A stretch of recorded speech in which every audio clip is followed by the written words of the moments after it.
that was fair warning, because on the one hand, what we're going to do tonight is look at the Old Testament, as the title says, specifically with the idea of, can we look at only the Old Testament and get the idea of the Christian Godhead in it, okay, without any appeal to the New Testament? So on the one hand, if you're a believer, if you're a Christian, this is like, wow, this should be interesting, this is good news, I'm sort of already on board. But on the other hand, in the process of doing this, I do have certain aims as far as why we would bother jumping into the subject. And I'm going to explain those as we go on. But in the process of sort of trying to hit those targets and show you how to look at certain Old Testament passages with those targets in mind, you're going to see some things that are going to be very new and might even be a little edgy or a little scary. I sort of doubt it tonight, but in other weeks that might be more of the case. But what you'll see tonight is very useful in a number of ways in terms of apologetics, in terms of our theology, our doctrine, the continuity between the Testaments, Jewish evangelism, all different sorts of ways that this is going to apply, but it's going to be different in some places. So with that in mind, when I ask about the Old Testament, the Jewish Godhead, the first question that might pop in your head is, what's the payoff? Why do we need to think about this? We already have the New Testament. The payoff, again, is going to be Jewish evangelism. If you have a friend who's a Jew, one of the things that they stumble over the easiest is the idea that how can you worship Jesus and be a monotheist? How can I accept the idea that Jesus is God and God is God and not be a heretic? Okay, just, not be going off the deep end and just giving up something that is essential to the Bible that you claim to believe in. I mean, you got this thing, the Old Testament, and you got the Shema, the Lord, hear, O Israel, the Lord our God is one. I mean, right away, you just have a barrier. So we're going to be looking at that.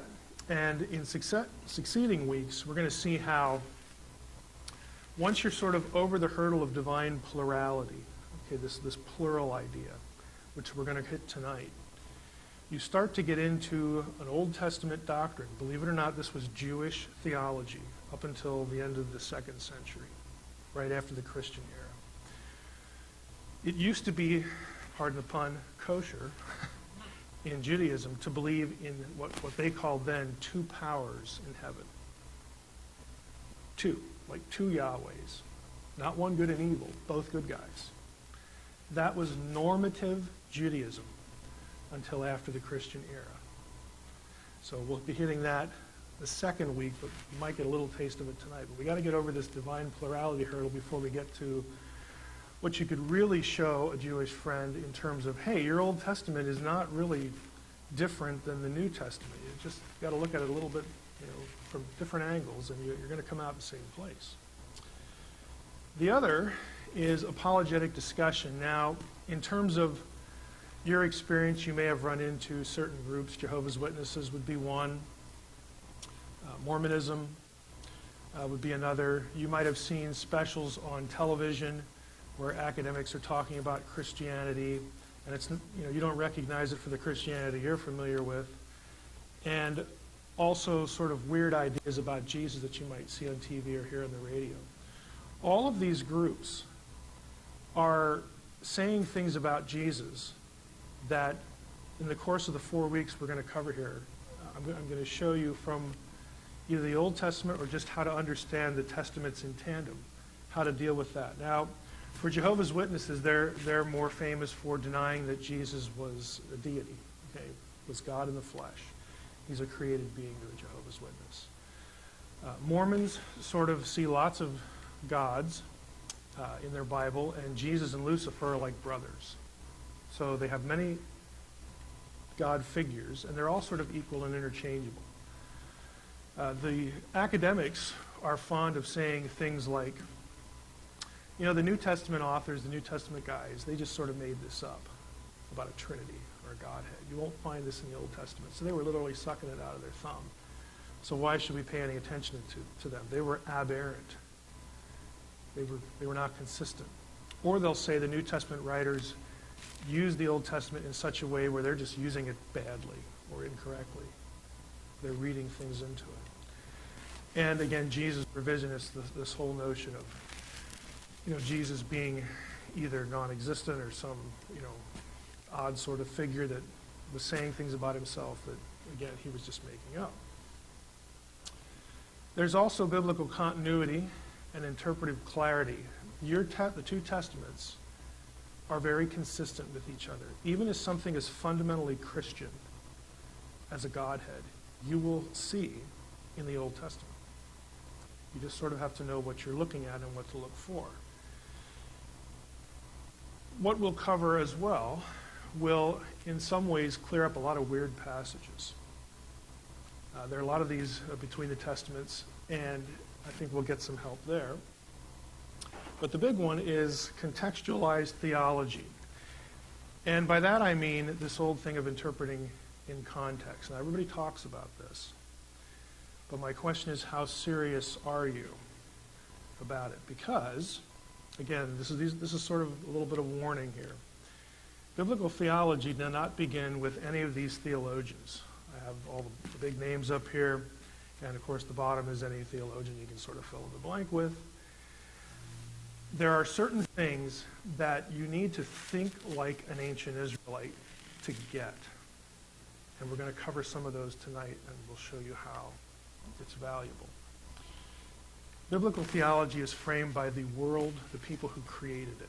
And they're not from the Middle Ages. They're not from the Reformation era. They're not modern. There's a lot of odd things going on. So to get to these points, this is what we're going to cover in succeeding weeks. Monotheism, of course, tonight, then the two powers. Then we're going to talk about how Jews interpreted the two powers idea that they see in the Old Testament. Because they didn't all flock to Jesus. Okay, they had different ideas. And then lastly, Psalm 82, which will come up tonight as well. So understanding Israel's monotheism is the subject for tonight. And you might think, well, what's to understand? There's only one God. Well, some things just aren't as simple as they appear.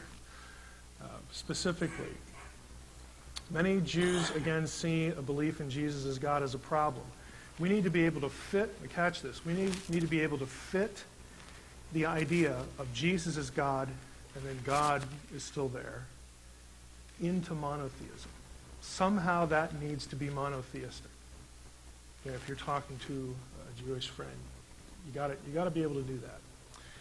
And then we talked about some of the beliefs of scholars, other religions, and again, sort of, is your theology invented? So these are the problems, again, just by way of review, that we're going to try to address. And on the way to doing that, we want to start with a monotheism test. On the left-hand column here, these are common Hebrew terms for God. Now, most of you, I would think, probably know all of these. The numbers next to them are, in round numbers, how many times you'll see that occur in the Hebrew Bible in the Old Testament. So Elohim, a lot, 1,000. El is sort of a shorter form, a couple hundred times. Yahweh, the divine name, is the most frequently used. And then Eloah is most often in the book of Job, but I threw it in here to be consistent. So we have 4 terms for God. I want to look at Elohim tonight, the top one here. Now look at this carefully. The term Elohim is used to describe this list. Take a look at the list. The God of Israel is naturally Elohim. The gods of the nations are called Elohim. In fact, in this verse, 1 Kings 11:33, you get 3 of them, and one of them is a goddess, which oddly enough, biblical Hebrew does not have a word for goddess. It still uses Elohim, even though there was a word for goddess in Canaanite. The gods of Yahweh's counsel, Psalm 82:1. We'll hit Psalm 82 tonight. If you're thinking, what does that mean? We'll get there. Now, this one you're probably going to be familiar with. Believe it or not, in Deuteronomy 32:17, demons, the Hebrew word is shadim, are called Elohim in that verse. 1 Samuel 28, remember the story when Saul visits the medium at Endor and says, hey, can you bring up Samuel? I want to talk to him because I'm just in big trouble. And she doesn't know who he is right away, and she goes through whatever machination she goes through, and it works because she says, oh no, I see an Elohim coming up out of the ground. And then Saul asks, what does he look like? And then she describes him. He goes, you got him. That's Samuel. And then they have this conversation, and Samuel is not too happy with Saul and says, you're essentially your history, Saul. You're going to bite the dust. God's going to do this, that, and the other thing, and all that comes to pass. Well, it's really curious that you have the deceased human dead called Elohim. The last one here, angels, and I have a question mark because it depends on how you take a couple passages and sort of some nitty-gritty things in the text. But I would argue that at the very least, the angel of the Lord is called Elohim, and possibly you get a plural use in Genesis 32. We're not going to worry too much about that tonight. Next week we'll hit some of that. Now here's your monotheism test. Take a look at the list. Lots of things called Elohim. Here's the first question. Get it up here. Is there more than one Elohim that is real or that exists? Anybody? Yes. Yes. Anybody else say yes? We've had 3 now. 4. Do I hear 4? You're all looking at me like my classes look at me like, I know there's some trick here. What is he doing? Okay, I would say yes. It's kind of obvious because I just gave you the list. Now here's the problem. Are you a monotheist then?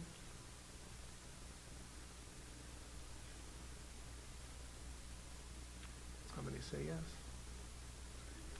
Are you a monotheist? If you believe in more than one Elohim, and these can't be the Trinity. Demons aren't in the Trinity. At least I don't. Last time I checked, they weren't. Deceased human dead. I don't think any of our aunts and uncles or departed loved ones are up there in the Trinity. So we have plural Elohim. Yep, they're right there. I see them, but I'm a monotheist. Right, you see this sort of. There's some tension here. Because we're used to thinking of the term monotheist in a certain way. And by the way we think of it does not conform to the list. That's the problem. That's the tension we feel. So, on the one hand, the use of the Hebrew term is really clear. All you got to do is look up Elohim in a concordance. You're going to find those verses. It might take you a while because you've got a few thousand hits to go through. But our English translations often obscure what I just showed you. Here's an example. This is 1 Samuel 28:13. Now, I have the red line here for a reason.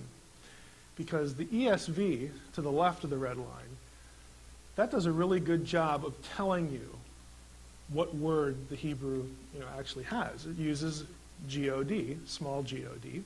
I see a God, I see Elohim coming up out of the earth. These other ones, look at what they do with it. I see a spirit. It's just a neutral term. You can't. Divine being, well, that's not bad. Spirit, ghostly figure. Oh, come on. And this last one here, I can't quite read spirit.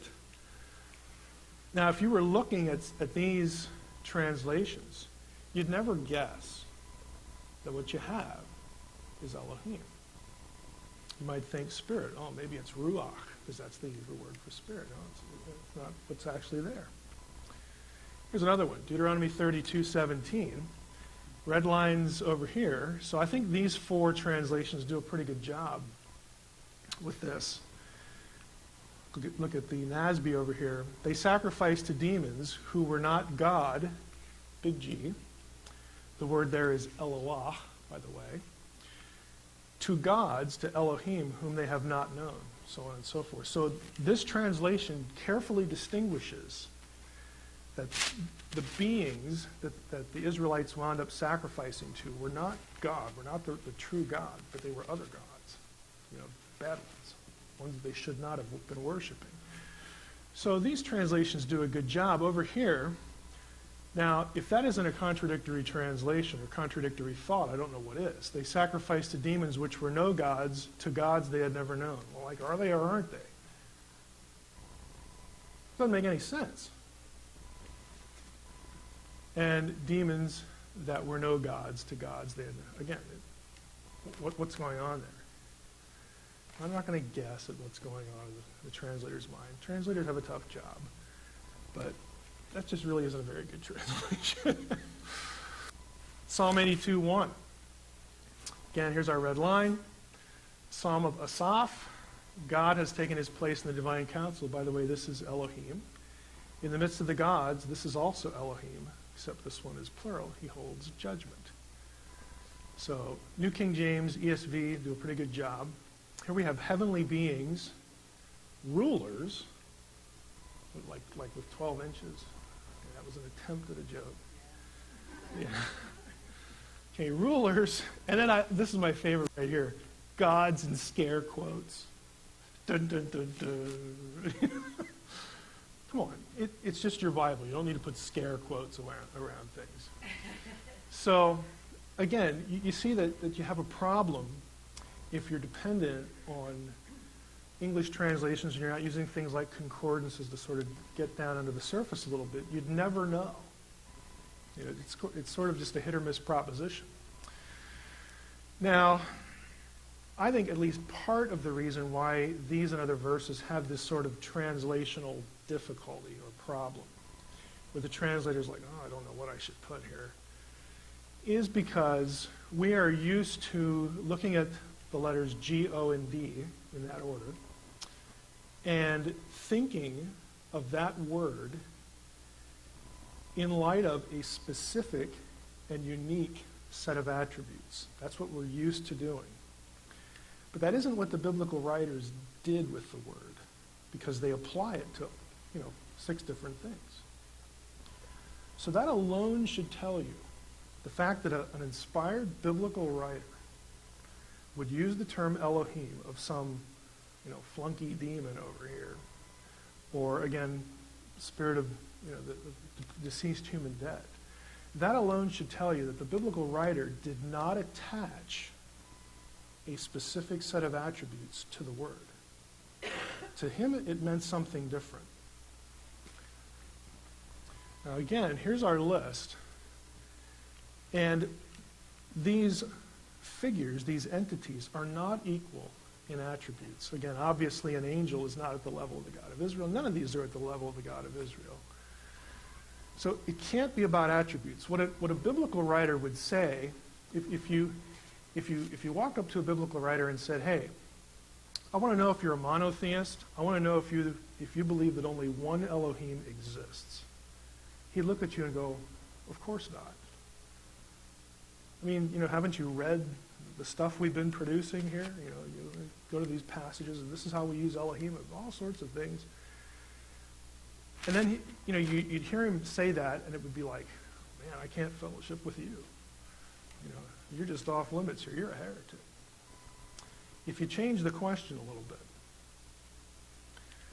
that would allow him to say what he really thought, he would say something like this. Yahweh is an Elohim, but no other Elohim is Yahweh. If you asked him, do you believe in a single, unique Elohim in the entire spiritual world? Do you believe that or not? Do you believe there's one of those and only one or not? He'd say, sure, absolutely. He's the one we should worship. He's the one that's the creator. Fill in the blank. Then you start talking about attributes once you get past that point. But again, we're just not used to thinking in these terms. What Elohim really means, if you need a succinct definition, is it's a term that you would use to denote what I call place of residence. That is, if I called something an Elohim, it meant that thing lives over there in the spiritual world. If I call you an Elohim, that means I believe you are an inhabitant. Your proper domain is not my world. It's the spiritual world. And if you look at that, again, all of these are Elohim. I just took the list and put them in this sort of little diagram that represents the spiritual world. And you have where the Elohim live. That's where they're from. That's how you identify an inhabitant of that realm. A summary to this point. Here's what I want you to get from where we've gone so far. The biblical use of the word Elohim shows us that it's not tied to a specific set of attributes. That explains why more than one thing gets described with the term. English translations at times obscure that. And, important point, since Elohim is not about attributes, the biblical writers were not denying monotheism by using that word to describe other figures they believed were real that were also Elohim. Now, if you were thinking this, if you understood that this term really refers to the spiritual world, something in the spiritual world, it undercuts the threat and the problem of a Christian going to a Jew and talking about Jesus as God, let's just say Jesus as Elohim, along with God the Father as Elohim. Okay, they can handle that. Now, they're going to want to know about attributes, for sure. Are you drawing an equation? Is it like a pecking order or what? But they're over the first hurdle. They're over the first hump. Again, for Jews, divine plurality language should not be a threat. Again, I've been, usually accidentally, I've been in rooms that were filled with Jewish people going through this. I've told you this story before. In grad school, I started going through a lot of this stuff, especially what I'll cover next week on the two powers of heaven. And I could just see that we were having a communication problem. And so I said, do I need to repeat anything? Do I need to go over this again? And a little old lady in the front row said, my rabbi never told me this. And I said, oh, you're Jewish. And then some guy in the back yells out, we're all Jewish. There's like 50 people in the room. It's like, well, I didn't know that. That would have been handy. You start looking for the exits. But they were really nice about it. But I had no idea. But this was a big deal. Because if you start leading them by the hand and getting them over this sort of threat of plural language for God, they can sort of go with you to the next step. Now, let's move on from this point. What about Yahweh, the God of Israel, and these other beings? We'll say a little bit about that. Before I do that, do you have any questions up to this point? We could stop for questions. Yes? Jesus said, doesn't your scripture say you are gods? Yes. He's quoting the Psalm. He's quoting Psalm 82. Is he exactly using Elohim? He is quoting the Psalm directly and exactly. It's verse 6 to be more precise. Now, in the fourth week, we're going to spend almost the whole session on Psalm 82 because I'll just telegraph it this way. The common view of Jesus' quotation of Psalm 82:6, it's in John 10:34 if you wanted to look at it, is that Jesus and the rest of the Jews in the audience thought that the Elohim, the gods of Psalm 82:6, were just people.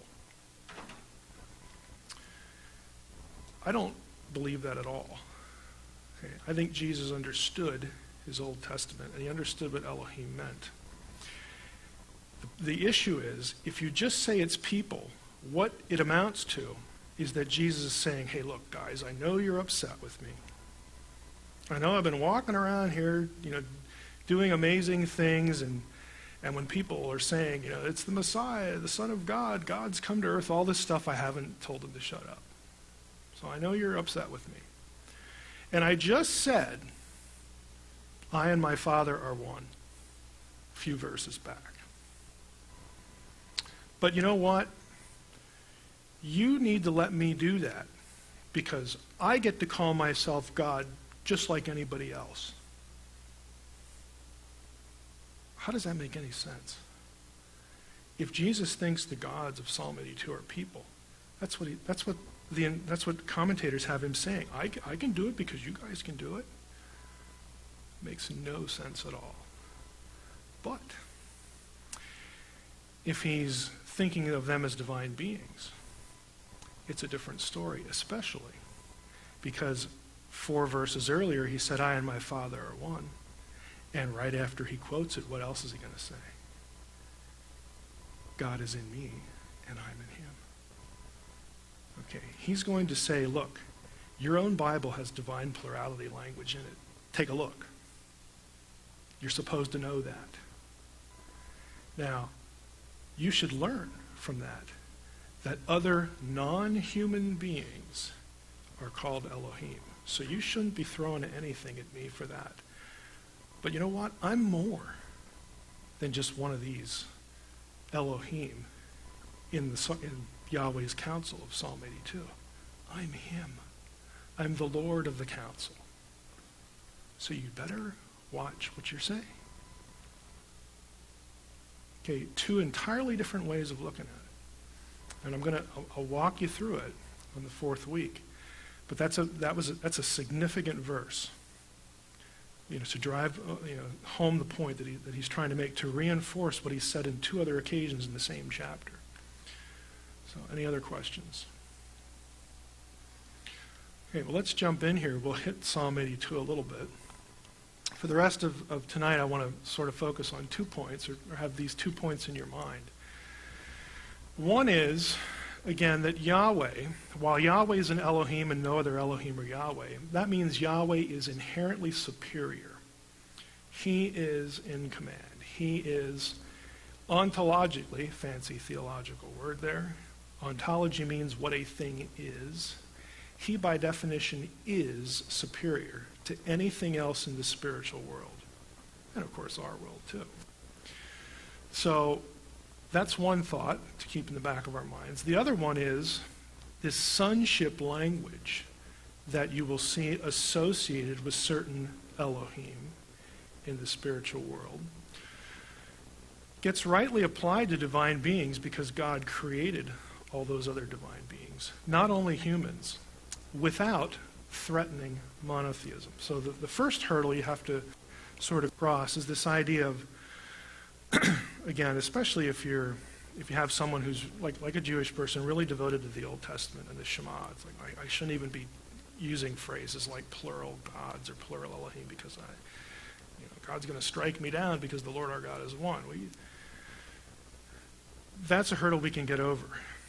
Now, let's talk about, since divine plurality doesn't interfere with monotheism, let's talk about this divine Son idea. Because to a Jew, who is the Son of God to a Jew? There are 2 candidates in the Old Testament. This is like Old Testament Final Jeopardy here. Okay. Who is the Son of God in the Old Testament? Who gets called my son? Israel. Hosea 11:1. Out of Egypt I have called my son. Okay, referring back to the Exodus. Who else? The other passage for that is when Moses and Aaron go before Pharaoh and they request to have permission to leave Egypt. Thus says the Lord, let my people go so that my son can go out in the desert and worship me. Again, it's a corporate reference. But what's the other candidate? Who does God call my son? The king. The Israelite king. Okay, there's some psalms to that effect. So if you're a Jew, and you know your Old Testament, you're thinking, oh, okay, all this divine son stuff, I don't know about that, because I get the divine plurality thing, but Jesus is saying he's the Son of God. He's not Israel, and he's not the king. I mean, he's just this carpenter guy. So I don't know if I can buy that. That seems to contradict this whole, divine plurality thing, that Jesus could be, divine. Well, no, it doesn't, because we have passages like Psalm 82 where the same language is applied to these beings. Again, these are just baby steps, to get a Jewish person to think about divine plurality from their own Bible without use of the New Testament. God has taken his place in the divine council. You have God in blue here. The column here in blue, we have Elohim is the term. This is singular. This is a good translation. This is the ESV. We know it's singular because the verb it goes with, taking his place, is singular. Nitzav is a singular participle. I mention that because Elohim as a word is what grammarians call morphologically plural. That is, the shape, the spelling of the word is plural. If you know a little bit of Hebrew, you know that words, nouns that end in im are plural. Elohim, plural. Okay, so the shape of the word is plural. But in most cases throughout the whole Old Testament, the meaning of the term is actually singular. You say, well, how do you know, Mike? You're just saying that because you want to say that, and blah, blah, blah, blah, blah. No, actually, there's this thing we call grammar. I know it's boring, but it's really useful on occasion. Elohim is actually a word like in English, deer, D-E-E-R, or sheep. Okay, if I walked up to you and said, sheep, more than one or just one? You're like, other than thinking, who is this crazy man? You're thinking, oh, I don't know. It's just a word. Put it in a sentence. If I say the sheep is lost, how many? One. Grammar tells you that. If I say the sheep are lost, more than one. Hebrew is the same way. You have to look at what the noun is partnered with to tell you if it's singular or plural. Okay? Just like English. Now, if you go to the second half of the verse, so here Elohim has taken his place in the divine council. In the midst of here we have another blue column. In the midst of the Elohim, he holds judgment. Now this one has to be plural because this nasty thing called a preposition tells us that it's plural. You can't be in the midst of one. And of course, our first reaction as Christians is, oh, this must be the Trinity. Trust me, in Psalm 82, you do not want the Trinity. Because if you read the rest of the psalm, what happens to the Elohim? God says, you guys are jerks. I mean, they get blasted for being corrupt and evil. You don't want the Trinity in Psalm 82. It's really bad theology to do that. So here we have in one verse, Elohim 2 times, one singular, one plural. But again, depending on the translation you're using, you may not notice that at all. Let me go back here. The other, again, we'll spend more time in Psalm 82 in week 4. But I do get a lot of pushback for this, the Psalm 82 business. This is sort of where I live. I'm going to really impress you now and say this was the focus of my dissertation, and it was. But this is like my favorite subject, but I get a lot of pushback on it, and I understand why. One of the things you'll hear is, well, this council, they must just be people. Then somebody will quote, Jesus in John chapter 10, not realizing that undermines his deity in the passage. Well, really it's not, because if you go over to Psalm 89, here we have, isn't this amazing? Just look at this. You go back to Psalm 82, absolutely literal. Elohim, plural. Here we have the heavenly beings. It's B'nai Elim. Elim is the plural. El, singular God, plural gods. Sons of the gods or sons of God. Right? But here we get heavenly beings. Same translation. A couple psalms over. Why? I don't know. But here we have, again, a reference to the assembly, council of the holy ones, heavenly beings. And guess where the council is? It's in the skies. So the last time I checked, human beings don't rule the cosmos or the nations in the skies. Okay, it's a reference again to the spiritual world. It's this idea that God is a heavenly host and they work for him. And they better do what they're told, because if they don't, they're going to get punished. And it's not terribly difficult. Back to Psalm 82, here's the verse that is quoted in John 10.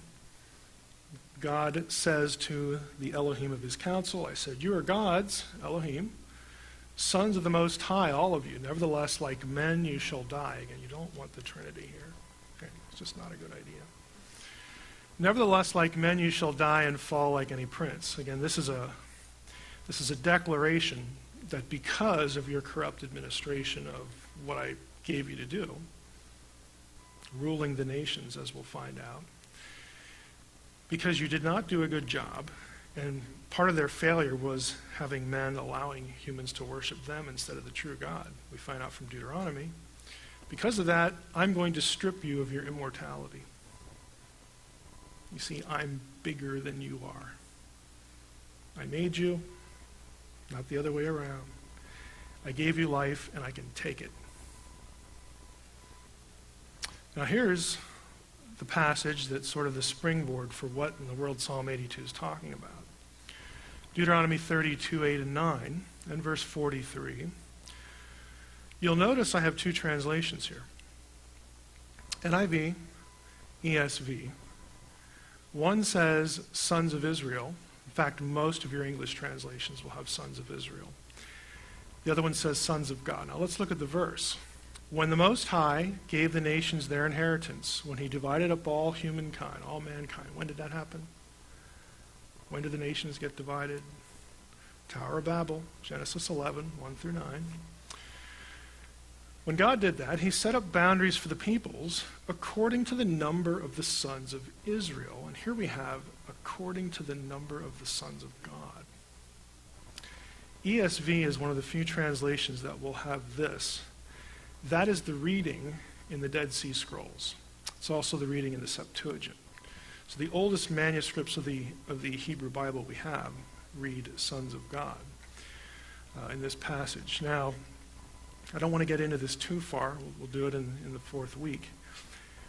What the story is here is that God, if you remember back to the Tower of Babel episode, we get a little more detail here. God looks down. Humanity is not dispersing as he had commanded them to do. He goes down, confuses their languages, and splits everybody up, and then they disperse. The chapter prior to that, Genesis 10, you have the table of nations. It gives a list, okay, of the nations that are associated with Genesis 11. What happens here is God says, okay, you don't want to listen to me. We thought that the flood would sort of take care of this, but it didn't. You don't want to listen to me. I'm not going to be your God anymore. I'm going to split you up. I'm going to put you under the authority of lesser divine beings, sons of God, who work for me. And I'm going to create a people of my own from scratch. That people was Israel. Israel does not exist at the time of the Tower of Babel because God hasn't called Abraham yet. And Israel's not listed in the table of nations for that reason. This is why it says, he divides the peoples up according to the number of the sons of God, but the Lord's portion is his people. Jacob, also known as Israel, is his allotted heritage. So this is the story of the rest of the Old Testament in a nutshell.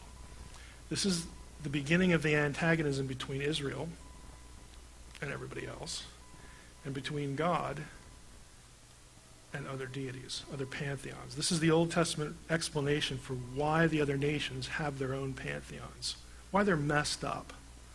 because God punished them by abandoning them, disinheriting them.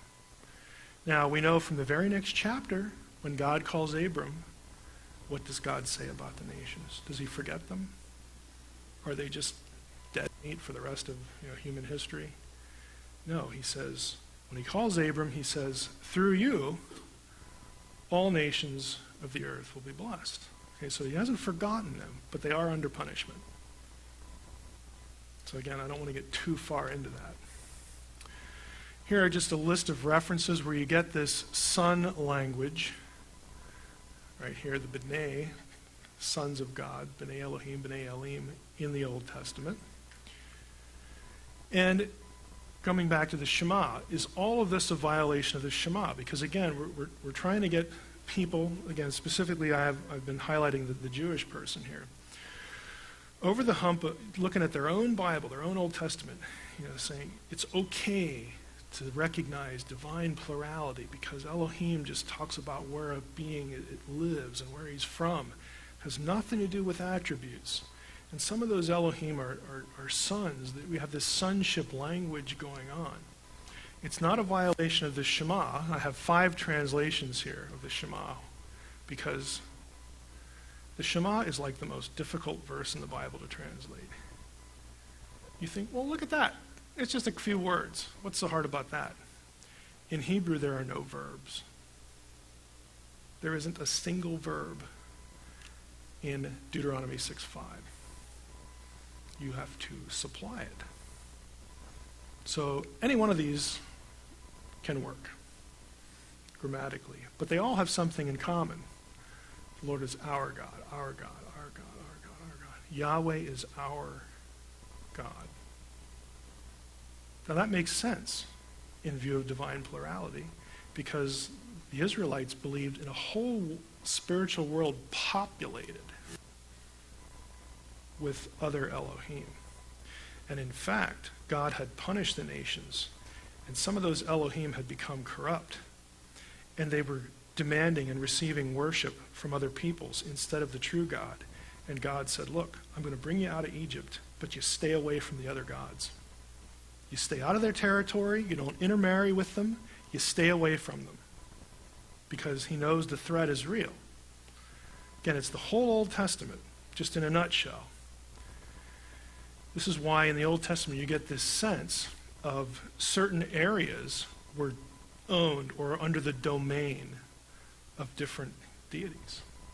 This comes through in the biblical story. I've shared some of this before in other sessions we've done, but one of my favorite stories of this is, we actually just hit one in Samuel. We're going through 1 Samuel. You know when the Ark of the Covenant goes out and the Ark is captured by the Philistines and they take it back to Dagon's temple? Remember the story? And then they go in the next day and Dagon's flat in his face and his arms are hacked off and all this stuff.